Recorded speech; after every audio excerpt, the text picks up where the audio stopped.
Nadine LeBlanc, an ethnic hairstylist in Los Angeles, California, had bariatric surgery just 2 weeks ago.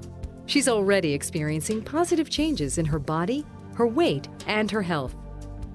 The main reason I decided to have the bariatric surgery is I have tried every diet, and I'd lose, think I was cute, and then start eating and gain it back and more. I knew I wasn't going to go out like this. I got too much living to do. I'm on a mission, and I have to get healthy again so that I can enjoy the rest of my life. Nadine has a passion for travel.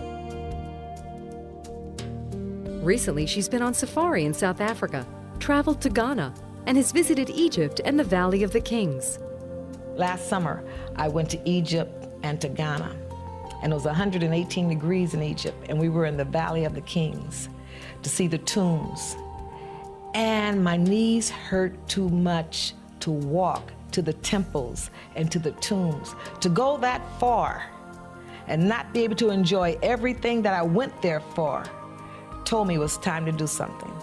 When I was in Ghana, I didn't do the canopy walk because there were stairs to climb. I go all the way to the rainforest and not see the one thing I really wanted to see and participate in. I got to reclaim my health, and that's why I did it. When I awoke, and my daughter was there for me, and the nurses were right there to help me to do anything. I was walking that same night. The same night they got me out of the bed, and I was walking down the hallways of the hospital. Waking up in the recovery room after surgery, you can expect to have some discomfort. However, you will start to notice the effects of the surgery right away. The exciting part really is, from the get-go. I mean, right away, you see changes in what happens with the patient. I noticed that Dr. Whitgrove had taken me off of all of my medications. Within 2 days, most people are off of all their medicines and have normal blood sugars. So it's really pretty magical what some of the effects are. No more high blood pressure medicine, no more high cholesterol medicine. Bariatric surgery will require permanent changes in your eating habits that must be followed for successful weight loss. So it's going to be sips of water for a while, and then we slowly graduate to clear liquids, so apple juices. And then each month, my menu increases. But there's some things I'll never be able to have because they're addictive. Sugar, and I'm addicted to sugar. So anything that has sugar, I have to let that alone because you'll get that rush and then you'll get a dumping feeling, which leaves you nauseous and weak. Nadine has been at home the 2 weeks since her operation and is becoming accustomed to life after surgery. Well, I had the surgery 2 weeks ago, and I'm so excited about it because it's like a new beginning. Here's my dining room. I like to entertain. So now when we have our dinner parties and everyone's sitting down eating, I won't eat until I'm stuffed. I'll just eat a small portion, take my time and chew, but we're still gonna have a wonderful time, but I'll be able to control my appetite now. Now I actually sit down every morning for breakfast, for lunch, and for dinner without a newspaper, without looking at TV, and I enjoy my meal.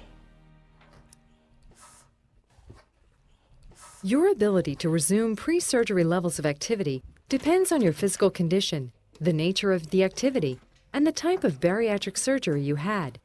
Many patients return to normal levels of activity within 6 weeks of surgery.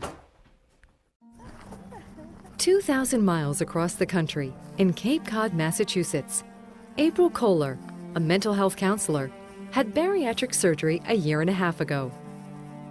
She has lost over 100 pounds. Well, I had this surgery because I would have to say that I feel like I was in the wrong body. I definitely was in the wrong body. I had done a bunch of research on dieting, and through researching it, realized that 95% of diets fail. And in coming across that, I realized that that was just never going to work for me. In fact, a recent study shows that after a 5-year follow-up period, 2 to 5% of patients maintain weight loss through diet and exercise. 0% of patients maintain weight loss through medication, But 50 to 70% of patients maintain long-term weight loss through bariatric surgery.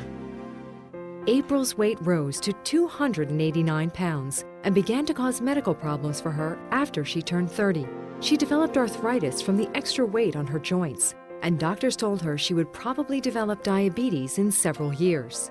And I realized it was the right thing for me to do after I did the research, so.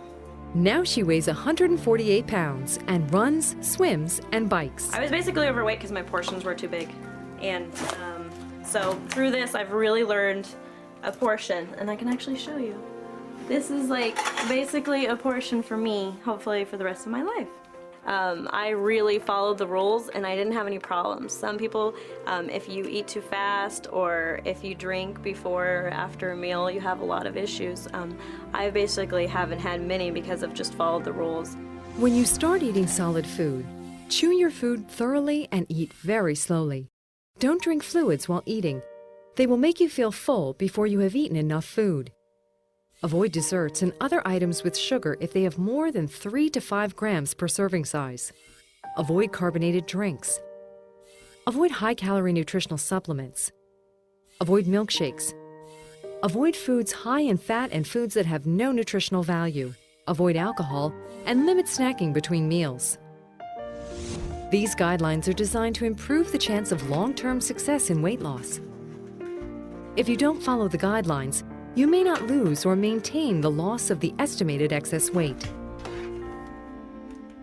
Well, if people don't follow the instructions of the program, then they can get into trouble.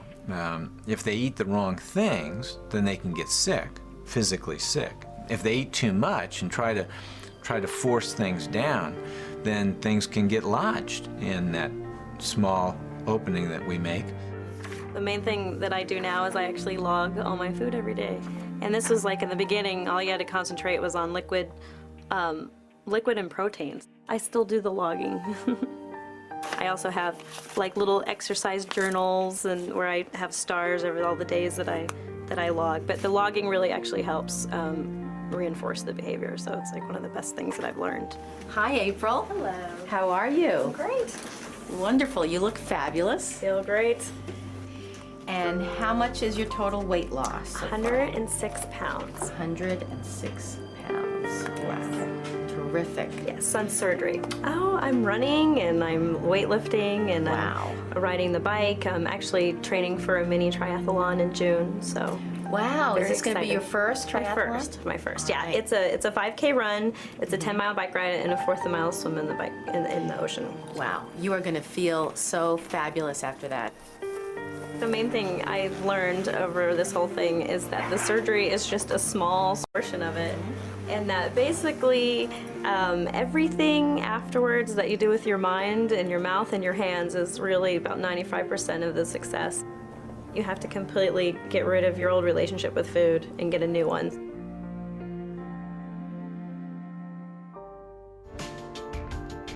Coming up next, join Judy Sims for a follow-up visit nearly 2 years after her surgery. So you lost about 133 of these? Wow, that is And more than 26 of these. Oh my god, look at that!